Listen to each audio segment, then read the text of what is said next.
Kalau kita berlandaskan kepada Alkitab ya, di dalam kitab Kejadian 1 ayat 1 sampai 31 ya, Allah menciptakan alam semesta ini ya, dari hari pertama sampai hari ke-7 ya. Dan akhirnya Allah katakan di dalam ayat 31 bahwa semuanya itu adalah baik.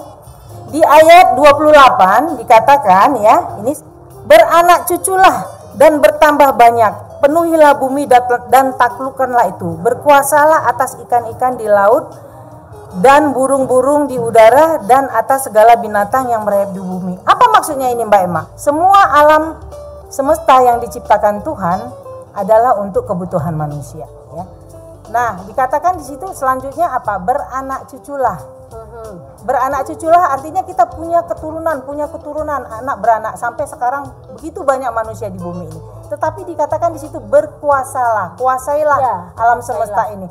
Kuasailah bukan berarti kita mengeksplorasi habis-habisan. Kenapa?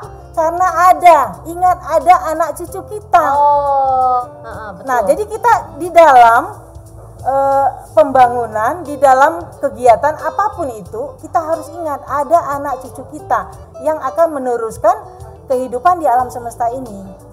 Ya, karena itu sehubungan dengan banyaknya sampah, banyaknya limbah di alam semesta ini ya, itu kenapa terjadi ya? Karena pengelolaan daripada manusia itu sendiri yang kurang baik atau buruk. Ini bumi ini adalah diciptakan baik adanya, jadi kita juga harus peduli ya dengan bumi ini dan berangkat dari apa yang paling dekat dengan kita, itu sampah kita sendiri. Jadi sampah itu ya terutama sampah plastik ya, karena sifatnya apa? Ringan, gampang terbang ya, gampang kemana-mana ya, digunakan manusia ya. Akhirnya sampah ini ya, dengan sembarangan orang menggunakannya, dengan sembarangan orang juga membuangnya. Akhirnya apa yang terjadi? Di gunung kita dapati sampah, bahkan di laut kita dapati sampah ya. Seperti yang Mbak Emma katakan bahwa di dalam perut ikan paus terdapat plastik. Bukan itu saja Mbak Emma. Oh ya? Nah, sampah itu ya karena sifatnya yang tidak membusuk oleh mikroorganisme ya, dia menjadi partikel yang sangat kecil yang disebut mikroplastik. Mikroplastik ini ditelan oleh ikan-ikan, kerang-kerang yang tercemar oleh sampah plastik Mbak Emma. Iya. Kalau kita konsumsi ikan-ikan tersebut atau kerang-kerangan tersebut, akhirnya kita mengkonsumsi mikroplastik itu. Ya, berbahaya bagi tubuh kita. Ya, kalau kita baca di internet ya, potensi penyakit degeneratif yang terjadi sekarang ini dikarenakan itu ya. Misalnya kemungkinan kanker, kemungkinan penyakit saraf dan penyakit hormon, gangguan hormon.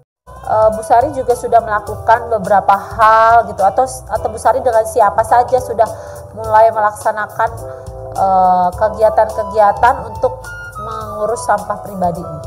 Puji Tuhan di RT dan RW kami itu sudah memanage sampah khususnya organik dengan baik Mbak Emma. Sekali, berarti ibu-ibu RT-nya sudah menjadi penggerak change maker, memiliki niatan dan kepedulian akan lingkungan. Benar ya. Kita mengharapkan sampah organik ini tidak sampai ke tempat pembuangan akhir, ke TPA. Jadi istilahnya zero waste, nol gini ya, waste sampah ya. Diolah menjadi kompos. Kemudian yang sekarang sedang tren itu menjadi makanan maggot. Apa itu maggot? Maggot itu adalah belatung atau ulat yang memakan habis sampah-sampah organik ini ya. Kemudian dibiarkan menjadi BSF, Black Soldier Fly, yaitu lalat hitam yang bertelur. Nah, belatung dan telur daripada lalat ini bisa digunakan untuk pakan ayam, pakan burung, dan juga untuk pakan lele. Jadi diharapkan sampah organik ini tidak buang begitu saja sehingga masih bernilai ekonomis. Nah, kita akan lanjut ke membahas bagaimana kita menangani sampah anorganik nih. Benar Mbak Emma. Yang paling penting ya, kita dari rumah itu harus memilah-milah sampah. Mari ya orang-orang percaya, change maker, kita harus mulai biasakan untuk memilah-milah sampah. Sampah organik, kemudian sampah anorganik. Nah, sampah anorganik ini kita pilah-pilah lagi menjadi sampah yang masih bisa bernilai ekonomis seperti kertas, logam-logam, besi ya, itu bisa masih bernilai ekonomis, bisa kita berikan kepada pemulung atau jual. Nah, termasuk sampah-sampah plastik yang besar-besar. Dan oleh industri biasanya didaur ulang atau istilahnya recycle. Didaur ulang atau recycle, diubah menjadi produk yang baru. Itu ya, saya mau sampaikan di sini 3R. Apa itu 3R? 3R itu Mbak Emma. Oke. R yang pertama adalah reduce. Oke. Reduce itu artinya kurangi. Kurangi pemakaian sampah anorganik. Ya, misalnya dengan cara ketika kita ingin membeli makanan atau pergi ke pertemuan itu, bawalah tempat makanan sendiri, botol minum dan botol minum sendiri. Jadi tidak usah beli yang kemasan ya.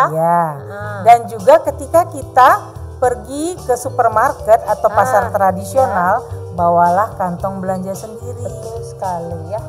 Dan usahakan tak usah pakai plastik lagi, sehingga produksi plastik itu akan berkurang dengan sendirinya ya, karena kita udah mengurangi penggunaan plastik, bukan ya, tidak menjadikannya itu sampah. Yang kedua, apalagi yang bisa kita lakukan? Reuse. Reuse itu artinya menggunakan kembali ya. Yang terutama untuk sampah kresek. Ya, plastik kresek itu jangan kita gunakan sekali, kita usahakan menggunakannya berulang-ulang kali. Kalau saya biasanya kresek itu yang masih bersih, saya lipat-lipat dan saya berikan kepada pedagang sayur, pedagang buah untuk mereka gunakan kembali, Mbak Emma. Yang ketiga, ya, R yang ketiga adalah recycle.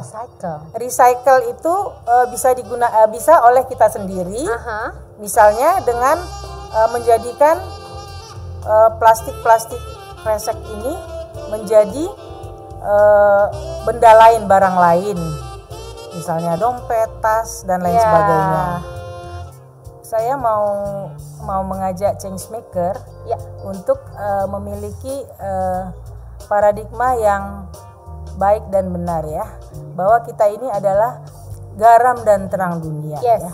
Karena itu kita sebagai orang-orang percaya harus mempunyai perilaku yang benar ya, memiliki prinsip yang benar di dalam kehidupan kita ya, terutama di dalam mengelola sampah kita. Jadi sampah kita adalah tanggung jawab kita. Betul sekali. Ya. Saya juga sadar nih hari ini. Ya Mbak Emma, jadi kita sebagai change maker harus memiliki paradigma itu, bahwa sampah kita adalah tanggung jawab kita.